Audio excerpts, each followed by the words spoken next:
같이 함께 교독합니다. 그 후에 주께서 따로 70인을 세우사 친히 가시려는 각 동네와 각 지역으로 둘씩 앞서 보내시며 이르시되 추수할 것은 많되 일꾼이 적으니 그러므로 추수하는 주인에게 청하여 추수할 일꾼들을 보내주소서 하라.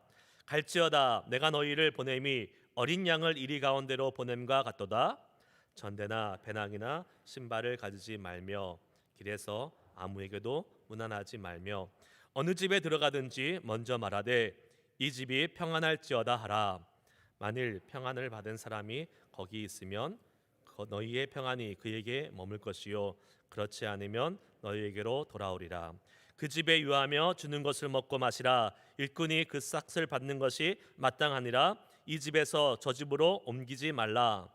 너는 어느 동네에 들어가든지 너희를 영접하거든 너희 앞에 차려놓은 것을 먹고 거기 있는 병자들을 고치고 또 말하기를 하나님의 나라가 너희에게 가까이 왔다 하라. 어느 동네에 들어가든지 너희를 영접하지 아니하거든 그 거리로 나와서 말하되 너희 동네에서 우리 발에 묻은 먼지도 너희에게 떨어버리노라. 그러나 하나님의 나라가 가까이 온지를 알라 하라. 내가 너희에게 말하노니 그날에 소돔이 그 동네보다 견디기 쉬우리라. 화했을진저 고라시나 화했을진저 벳세다야 너희에게 행한 모든 권능을 두로와 시돈에서 행하였더라면 그들이 벌써 베옷을 입고 제에 앉아 회개하였으리라. 심판 때에 두로와 시돈이 너희보다 견디기 쉬우리라. 가버나움아 내가 하늘에까지 높아지겠느냐 음부에까지 낮아지리라. 너희 말을 듣는 자는 곧 내 말을 듣는 것이요 너희를 저버리는 자는 곧 나를 저버리는 것이요 나를 저버리는 자는 나 보내신 이를 저버리는 것이라 하시니라. 아멘. 오늘도 주님 앞에 나오신 여러분들에게 하나님의 은혜와 복이 가득하시기를 축복합니다. 집에서 예배드리시는 영상으로 예배하시는 우리 모든 실리콘밸리 장로교회 가족 여러분 동일한 은혜가 예배하시는 여러분들에게 함께 하시기를 축복합니다. 사정상 못 나오시는 분들이 계시지요. 그러나 나올 수 있음에도 못 나오시는 분들은 있어서는 안 되겠습니다. 함께 같이 나와서 이 예배당에서 예배하는 기쁨이 또 크니까 같이 함께 오실 수 있기를 바라겠습니다. 지난 4주 동안 우리 특별한 하나님의 은혜를 경험하고 우리 새벽 특세를 잘 마쳤습니다. 정말로 하나님의 은혜가 넘쳤고요. 우리 가운데 같이 함께 교회여 일어나라. 우리 교회가 일어나기 위해서 해야 될 4가지 뭐였죠? 은혜, 말씀, 기도, 그리고 예배. 이 4가지를 우리 함께 최선을 다해서 주님께 드림으로써 우리 교회 함께 일어나기를 소망합니다 하는 마음으로 지난 한 달을 정말 은혜 가운데 잘 보냈던 것 같습니다. 특별 새벽 기도회는 끝났습니다. 그러나 여러분 이제 평범한 일상 속에서 드려지는 예배 가운데도 놀라운 주님의 은혜가 여전히 지속되리라고 믿고 이 토요 새벽 기도회 평범한 일상으로 우리가 매주 주말에 드리는 이 예배 가운데도 주님께서 여전히 우리 가운데 은혜로 함께 하실 것을 믿습니다. 아멘. 아멘. 오늘 말씀 이제 토요 새벽 예배는 우리 같이 계속 진행하고 있는 주중에 진행하고 있는 새벽 기도회의 본문을 따라서 계속 진행하게 됩니다.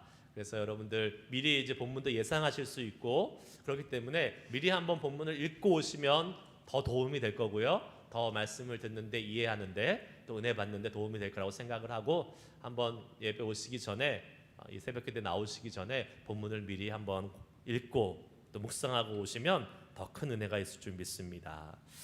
오늘 예수님은 70인을 세워서 각 동네와 지역으로 2명씩 앞서서 보내셨다라는 말씀으로 오늘 본문이 시작되고 있습니다. 하나님의 나라가 가까이 왔음을 전하기 위해서, 즉 복음을 전하기 위해서 사람을 세우시고 예수님은 지금 70인을 보내고 계십니다. 그런데 오늘 본문을 읽어보시면 여러분 얼마 전에 며칠 전에 읽었던 비슷한 내용이 기억나지 않습니까?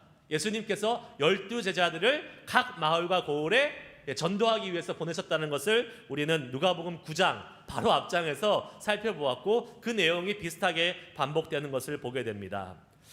거기에서 예수님은 12제자를 보내셨는데 오늘 지금 한 장이 지나서 바로 이어지는 본문에 몇 명을 보내십니까? 70명을 보내시는 것을 보게 됩니다. 하나님의 나라의 법칙은요, 하나님을 믿고 주님을 섬기는 자들이 늘어나는 증가의 법칙이 있습니다.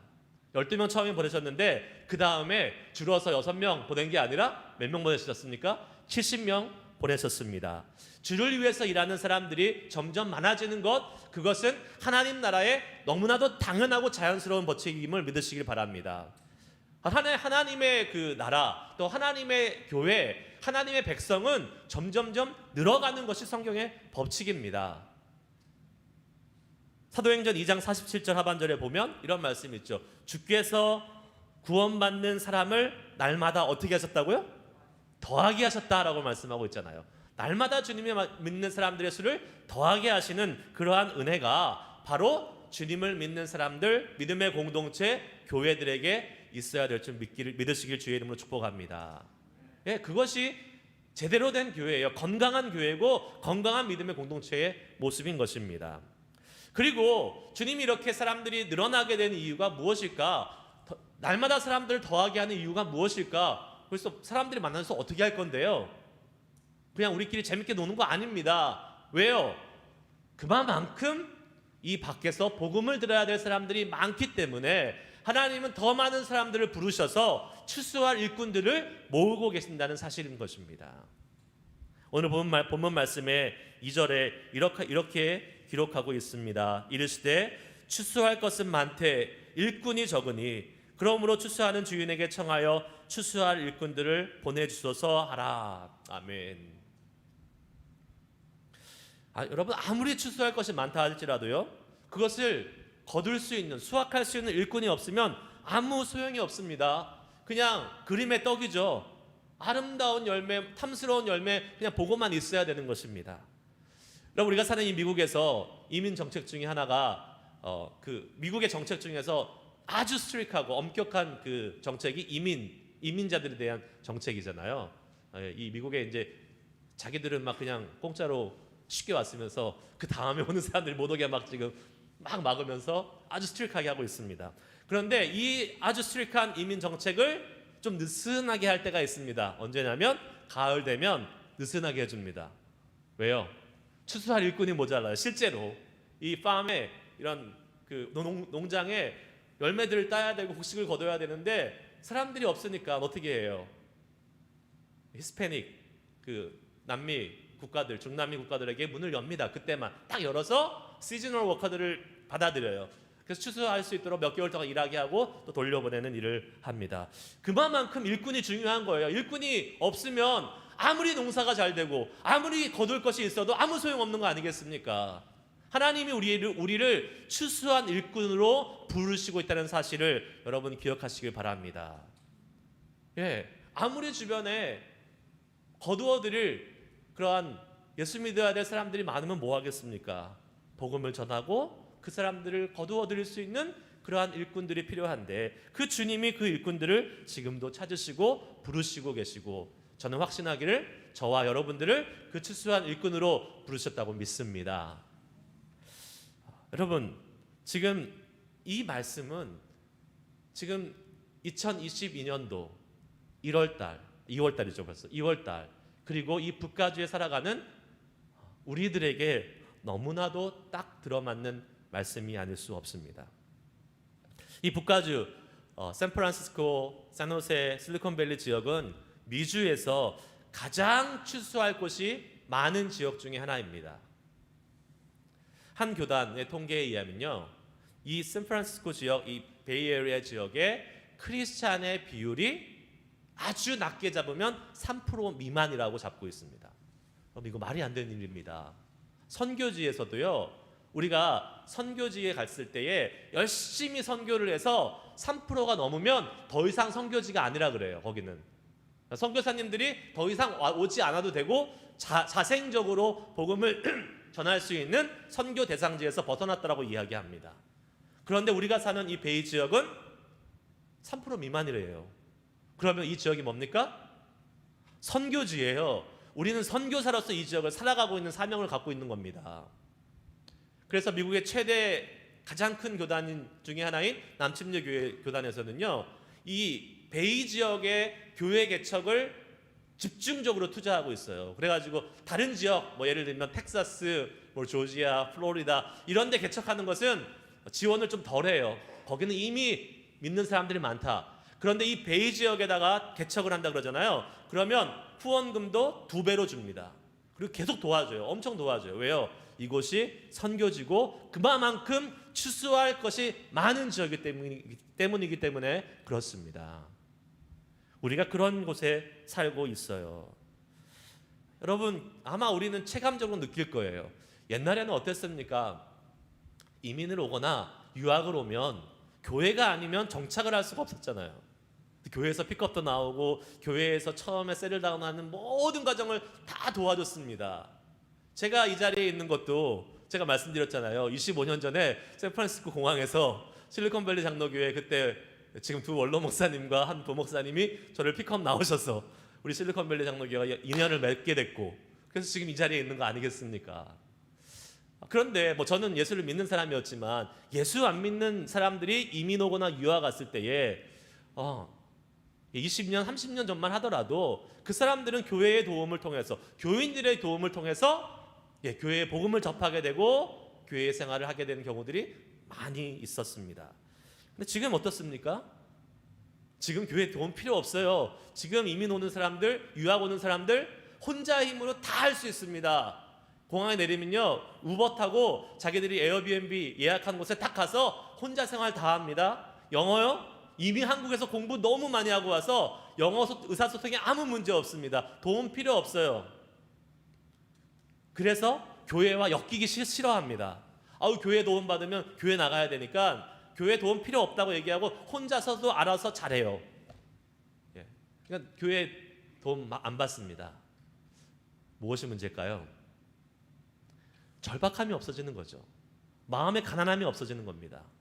예전에 20, 30년 전만 해도 영어 못하지요, 도움 없으면 막막하죠 하니까 그 마음이 얼마나 가난했겠어요. 얼마나 절박했겠어요.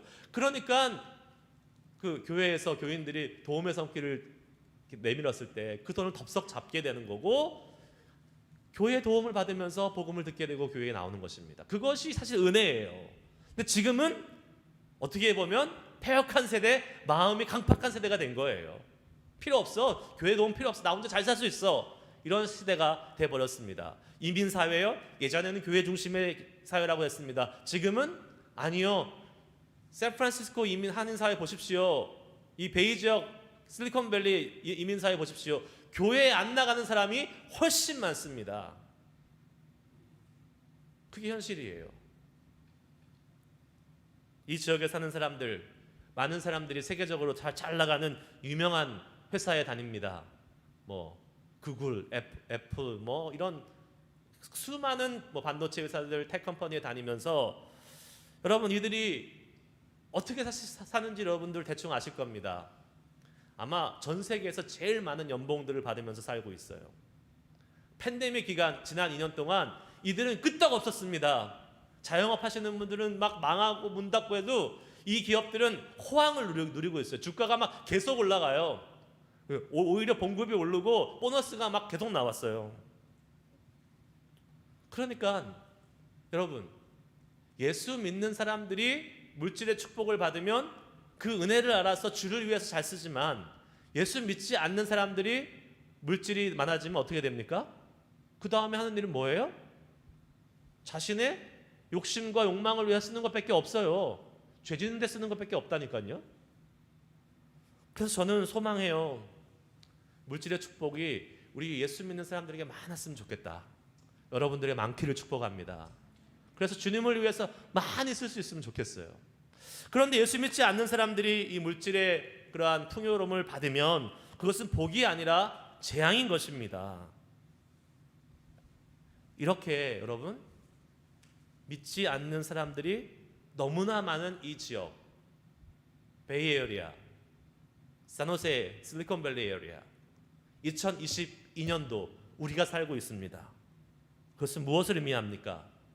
이 지역에 추수할 것은 많고 우리에게는 기회이고 우리에게는 주님이 주신 사명인 줄 믿으시기 바랍니다. 여러분, 우리가 추수한 일꾼이 되어야 합니다. 주님이 이곳에 살게 하신 이유가 그것입니다. 이 지역 살기 어려워요. 여러분, 엄청나게 이 높은 렌트를 감당하면서 왜 이곳에 굳이 살고 있습니까? 목사는 살기 더 어려워요. 예. 목사는 정말 이곳이 목사들의 무덤이라고 얘기를 할 정도로 왜 거기에서 목회하냐고 많은 바이블 벨트에 있는 목사님들이 얘기합니다. 이쪽으로 와. 이쪽에 오면 정말 좋아. 모든 사람이 믿는 사람이고 모든 사람들이 하나님을 예배하고 너무 영적 분위기가 좋아. 이쪽으로 와. 이렇게 얘기합니다. 제가 살아봐서 알잖아요. 조지아에서 7년 동안 살아봐서 너무 좋습니다. 너무 평안하고 받아들일 게 없어요. 영적으로 너무 좋아요. 제가 가면 여긴 누가 지킵니까? 여긴 누가 지켜요? 물론 하나님이 보내시겠죠. 하지만 이곳을 지키는 사명이 있기에 우리가 이곳이 힘들고 어렵고 물가도 비싸고 렌트도 높지만 우리가 이곳에 살고 있는 것입니다. 여러분이 살고 있는 그 자리가 사명의 자리인 것입니다. 하나님이 부르신 추수할 사명을 감당해야 될 그러한 여러분에게 사명이 있기에 우리는 이곳에서 지금 살고 있는 줄 믿으시기를 주의 이름으로 축복합니다. 아멘. 아멘. 그런데요, 3절 말씀을 보니까 이렇게 말씀이 나와요. 갈지어다 내가 너희를 보냄이 어린 양을 이리 가운데 보냄과 같도다 라는 말씀이 나옵니다. 갈지어다 내가 너희를 보냄이 어린 양을 이리 가운데 보냄과 같도다. 지금 전도하러 추수하러 지금 보냄을 입은 자들을 향해서 예수님이 가졌던 말씀이에요. 어떤 말씀이에요? 안타까운 마음이 있다는 말씀입니다. 너희들이 양인데 이리 가운데 지금 가는 것과 마찬가지다. 이것이 현실인 거예요, 여러분. 우리가 밖에 나가서 복음을 전할 때요, 주님의 복음을 전할 때 우리는 양이고 밖에 있는 사람은 이리 같은 사람들이에요. 그래서 여러분, 우리가 냉정하게 이 사실을 직시해야 됩니다. 순진하게 나이브하게 복음을 전하면 잘 될 거야, 이러한 태도로 갔다가는 그냥 큰 코 다치고 완전히 박살나고 돌아오기 쉽습니다. 추수할 사역이 만만한 사역이 아니라는 거예요. 복음 전하는 사역이 그렇게 간단한 사역이 아니라는 것입니다. 아니요, 오히려 아주 힘들 거고 아주 도전이 거셀 거라고 분명히 성경은 말씀하고 있는 것입니다. 어쩌면 지금 오늘 본문 말씀은 양이 이리 가운데 나간다는 건 뭘 얘기하는 겁니까? 목숨을 건다는 거예요. 목숨이 위협받는 상황이라는 것입니다. 그런데 여러분, 우리가 지금 이 실리콘밸리 지역에서 복음 전한다고 해서 우리가 목숨을 위협받습니까? 선교지에서 그냥 칼 들이매고 참수당하는 그러한 선교의 영광이 우리에게 누려집니까? 그건 아니잖아요. 목숨 위협받지는 않아요. 그럼 이 말씀을 어떻게 해석해야 될까? 저는 이렇게 해석해야 된다고 생각을 합니다. 우리가요, 영적으로 엄청난 공격을 당할 수 있다는 사실입니다. 영적인 우리의 생명이 아주 위태위태하게 될 위협 가운데 처할 수 있다는 사실이에요. 복음을 전하는 데 있어서 가장 방해가 되고 가장 큰 어려움이 되는 것이 무엇일까요? 그것은 영적인 방해와 공격입니다. 사단이 분명히 존재합니다. 마귀가 분명히 존재해요. 그렇기 때문에 그 사단과 마귀가 우리가 복음을 전하려고 할 때, 우리가 복음을 나누려고 할 때, 그러면 한 영혼이 구원받는 거잖아요. 이걸 얼마나 방해하겠어요? 얼마나 그것을 회방하려고 안간힘을 쓰고 있겠습니까? 복음을 전하는 자들을 영적으로 공격할 수밖에 없는 것입니다. 그렇기 때문에 우리가요, 이 복음 전파의 사명을 감당하려고 하면 늘 영적인 공격이 오기 때문에 우리가 위기에 처할 수밖에 없어요. 우리의 생명이, 영적인 생명이 아주 위태로운 순간에 들어갈 수밖에 없는 그런 영적인 사단의 공격과 회방에 놓일 수밖에 없다는 사실을 우리는 알아야 됩니다. 정신을 바짝 차려야 되는 거예요. 그냥 해이하게 그냥 가서 주의 복음 전하면 되겠지, 이렇게 해서는 절대 안 됩니다. 만만하거나 호락호락하지 않는 것이 복음 전파의 사명인 것이지요. 정신 바짝 차려야 됩니다. 영적으로 깨어 있어야 되고요, 충분히 그리고 기도하면서 이 사명을 감당해야 되는 것이지요. 그런데 그렇다고 해서 우리가요, 정신 차리고 깨어있고 기도는 하고 경계는 하되 절대로 움츠려들거나 두려워하거나 무서워할 필요는 없다는 사실을 기억하시기 바랍니다. 왜요? 주님께서 우리에게 그것을 모두 이길 수 있는 힘과 능력과 권세를 주셨기 때문에 그렇습니다. 아멘. 예. 16절 말씀, 오늘 말씀의 맨 마지막 말씀을 보면요, 이렇게 말씀합니다. 너희 말을 듣는 자는 곧 내 말을 듣는 것이요, 너희를 저버리는 자는 곧 나를 저버리는 것이요, 나를 저버리는 자는 나 보내신 이를 저버리는 것이라 하시니라. 아멘. 이 말씀이 바로 그것을 보여주고 있어요. 무슨 말이에요? 너희를 저버리는 사람은 나를 저버리는 것이다. 너희 말을 듣지 않는 자는 내 말을 듣지 않는 것이다. 곧 우리가 누구라고요? 예수님의 전권을 가지고, 하나님의 전권을 가지고 나가서 복음을 전하는 사람이라고 분명히 말씀하고 있는 것입니다. 우리는 예수 그리스도 하나님의 대사예요. 대사, 한 나라를 대표하는 대표자 아닙니까? 그래서 우리가 만약에 미국의 대사로 한국에 가 있으면 함부로 못합니다. 왜요? 그 사람은 미국을 대표하는 모든 미국의 어토리티를 다 갖고 있기 때문에 그렇습니다. 우리가 예수 그리스도 하나님의 권세를 다 갖고 지금 복음을 전하고 있는 거예요. 그러니까 두려워할 필요가 없고 위축될 필요가 없는 것입니다. 우리는 오히려 당당하고 담대하게 그 복음을 전할 수 있는 것입니다. 아멘. 그래야 되는 것이에요. 누가복음 9장 1절 2절 말씀, 우리가 제가 많이 봤던 말씀이라고 그랬죠. 9장에서 며칠 전에 봤던 말씀입니다. 한번 읽어보겠습니다. 같이 읽겠습니다. 시작. 예수께서 12제자를 불러 모으사 모든 귀신을 제어하는 병을 고치는 능력과 권위를 주시고 하나님의 나라를 전파하며 앓는 자를 고치게 하려고 내보내시며. 예수님이 그냥 내보내지 않으셨다고 분명히 말씀하고 있습니다. 야, 너희가 이리 가운데 갔는데 가서 고생 좀 해봐라. 이게 아니라 너희가 양이지만 이리 가운데 가서 전혀 두려워하지 않고 전혀 위축되지 않고 무서워하지 않고 담대하게 복음을 전할 수 있는 능력과 권세를 너희에게 줬다라고 말씀하고 있습니다. 뭐라고 말씀해요? 귀신을 제어하며 병을 고치는 능력과 권위를 주셨다라고 말씀하고 있지 않습니까? 우리에게 능력과 권위를 주셨어요. 예수님의 전권을 주신 거예요. 그러므로 우리는 복음 전할 때 어떻게 전합니까? 당당하고 담대하게 복음을 전할 수 있어야 될 줄 믿습니다. 전도할 때요, 여러분 복음 전할 때 예수님 좀 믿어보실래요? 믿어보면 좋은데, 믿고 싶은 마음 드시겠습니까 여러분? 저 같으면 전혀 안 될 것 같아요. 우리가 예수님을 전할 때 내가 경험한 그 좋으신 예수님, 내가 경험한 그 놀라우신 예수님, 정말 소중하고 정말 귀중한 건데 담대하게 자부심도 가지고 당당하게 전해야지 좀 믿고 싶은 마음이 없던 마음도 생길 거 아니겠습니까? 생명을 살리는 일 아니겠습니까? 죽어가는 영혼을 살리는 일이에요. 우리 911 콜 받고 출발하는 우리 소방서 대원들 한번 보십시오. 그 사람들 쭈뼛쭈뼛 합니까? 그랬다가는 큰일 납니다. 그냥 다 죽습니다. 콜 받고 잽싸게 튀어갑니다. 튀어가서 어떻게 합니까? 아픈 사람, 위급한 사람 빨리 가서 자기가 훈련받은 대로 아주 당당하고 담대하게 다 처리하고 치료를 하지 않습니까? 저 사람 내가 잘못 치료하면 어떡하지? 저 사람 내가 해서 잘못되면 어떡하지? 이러한 생각으로 쭈뼛쭈뼛하거나 주저하는 사람 아무도 없습니다. 왜요? 생명을 살려야 되는 일이기 때문에 그렇습니다. 우리가 복음을 전할 때 이거는 생명을 살리는 위급한 일이고요, 생명을 살리는 소중한 일입니다. 그렇기 때문에 이 소방관들 여러분 월급 별로 받지 않아요. 되게 아주 낮다고 들었어요. 그런데 이 사람들 자부심이 얼마나 강한지 몰라요. 왜요? 나는 생명을 살리는 일을 하기 때문에. 우리가 바로 그런 사람들입니다.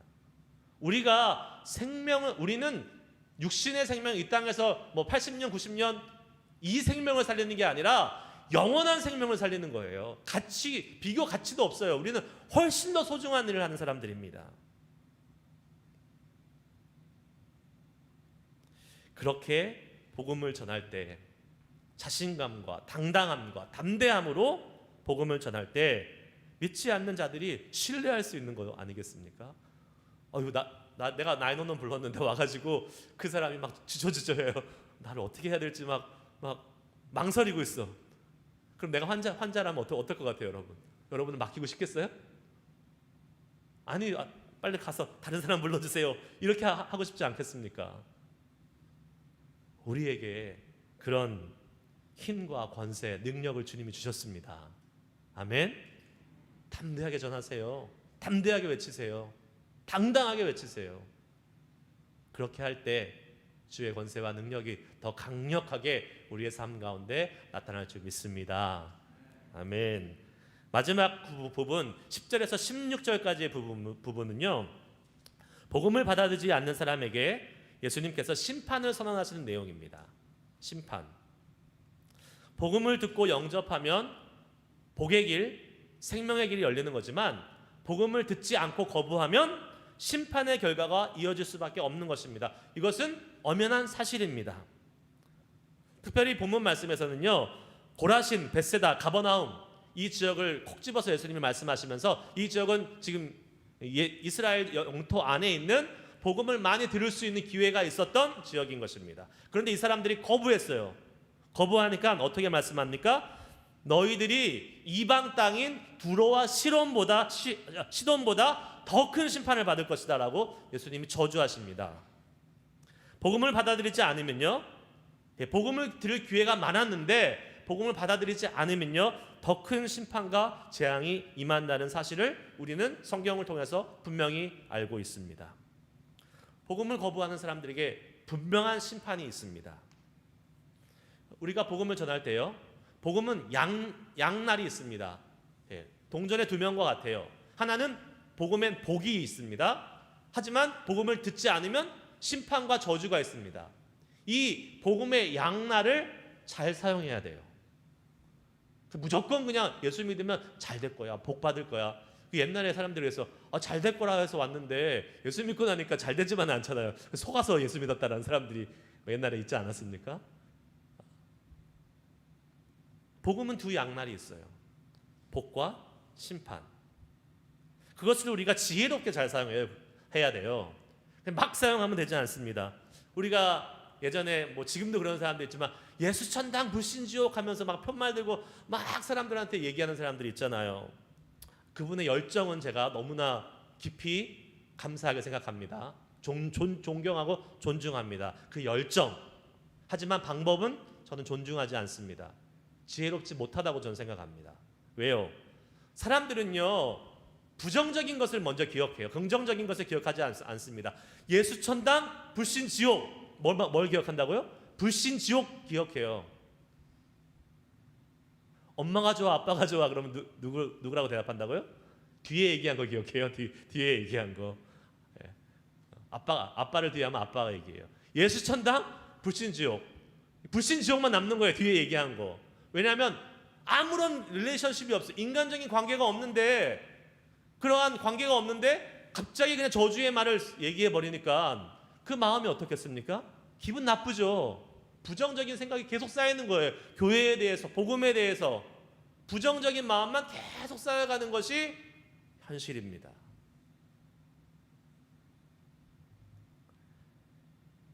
분명히 맞는 말이지만 그것을 전달하는 방법에 있어서 지혜가 부족한 예라고 볼 수 있습니다. 사람들은 부정적인 것을 쉽게 기억합니다. 그리고 부정적인 말에 복음에 대한 인식이 딱 들어갈 때에 복음을 받아들일 수가 없습니다. 거부할 수밖에 없어요. 아까 말씀드린 대로 아무런 관계가 없는 불특정 다수, 인간적인 퍼스널 릴레이션십이 없는 상황에서 불신지옥 외치면 그것은 그 사람 마음속에 복음에 대한 거부감을 계속 쌓아주는 것밖에 되지 않는 것이에요. 우리가 복음을 거부한 자들에게 임할 재앙과 심판에 대해서도 분명 이야기해야 됩니다. 그런데 제가 말했습니다. 지혜롭게 얘기해야 된다고. 하나님이 주신 지혜를 가지고 얘기해야 되는데 그 지혜는 어디에서 나오냐? 그 영혼을 사랑하는, 영혼에 사랑하는 마음에서 나오는 것이에요. 그 영혼을 안타까워하는 마음으로 이 심판에 대해서 이야기를 할 수 있어야 돼요. 진정으로 아끼고 사랑하는 사람에게 이 심판의 메시지를 전해야 됩니다. 생판 모르는 사람한테 가서 예수 안 믿으면 지옥 가? 이렇게 얘기하면 그거는 아무 소용이 없어요. 오히려 더 복음을 방해하는 거예요. 하지만 내가 아는, 오랫동안 알아왔던 가족, 지인, 내가 정말 사랑하는 사람에게 정말 그 영혼을 안타까워하는 마음을 가지고 예수 안 믿으면 지옥 가. 나 너 지옥 안 갔으면 좋겠어. 나랑 같이 천국 갔으면 좋겠어. 라는 그 사랑과 열정을 가지고 이야기하면 그 심판의 메시지가 그 사람을 살리는 복음의 메시지가 되는 것입니다. 아멘? 예. 그렇게 사용하라는 거예요. 심판의 메시지는. 정말 그 영혼을 사랑하는 마음으로, 정말 간절한 마음으로. 그 영혼이 지옥 가면 안 되기 때문에 내가 너 정말 너만은, 다른 사람은 모르겠어, 다른 사람도 구원받아야겠지만 너만큼은, 아니 엄마 아빠 뭐 내 자식, 너만큼은, 당신만큼은 꼭 천국 갔으면 좋겠어. 예수 안 믿으면 지옥 가. 꼭 예수 믿어. 이렇게 심판의 메시지를 나누는 것이 주님의 복음을 전하는 지혜라는 것입니다.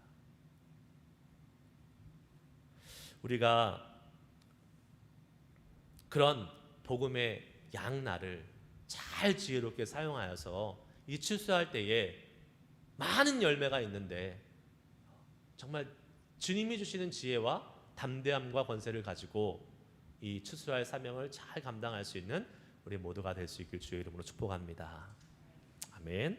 오늘 말씀을 통해서 들은 하나님의 은혜를 마음속에 기억하고 또 우리에게 주신 감동과 레슨을 따라서 이 시간 함께 한번 기도할 수 있기 원합니다. 저는 말씀 듣고 그냥 좋았다, 은혜 받았다 이렇게 끝내지 않기 원합니다. 그렇게 끝나는 그리스도인들이 너무 많아요. 말씀 들었으면 그 말씀대로 살아야 될 거 아니에요. 그 말씀을 우리의 삶에서 실천하면서 하나님의 말씀이 어떠한 능력으로 나타나는지 봐야 될 거 아닙니까? 그래야 우리 가운데 힘이 생기는 거예요. 우리 이 시간 기도할 때에 이렇게 기도했으면 좋겠습니다. 주님, 추수할 때에 우리는 이 추수의 지역에 살고 있습니다. 그리고 주님은 그 추수의 일꾼을, 사명을 감당하기 위해서 지금 이 자리에 이 실리콘밸리 지역에 우리를 살게 하신 줄 믿습니다. 그 추수의 일꾼의 사명을 잘 감당하기 원하는데 특별히 이 복음의 양날이 있습니다. 축복을 선포하게 하시고 또 심판을 알려주되 지혜롭게 알려주면서 우리가 잘 사용할 수 있는 복음 전하는 사역자의 사명을 잘 감당할 수 있는 우리들 되게 해달라고 주님, 특별히 여러분 주변에 믿지 않는 자들이 있다면 포기하지 말고 기도하시기 바랍니다. 여러분 가족 중에서 아직까지 예수님 모르는 자가 있다면 내가 수년 동안, 아니 10년 20년 넘게 기도했는데 아직도 응답되지 않고 있는 그 기도가 있다면 포기하지 마시기 바랍니다. 주님의 때가 있습니다. 우리의 기도가 쌓이고 주님이 허락하시는 그때에 분명 그들도 주님 앞으로 돌아오게 하실 줄 믿고 우리 이 시간 이 복음 전파의 사명 잘 감당할 수 있는 자들 되게 하여 주시옵소서. 오늘 말씀을 기억하면서 같이 함께 기도하도록 하겠습니다. 기도하시겠습니다. 하나님 아버지,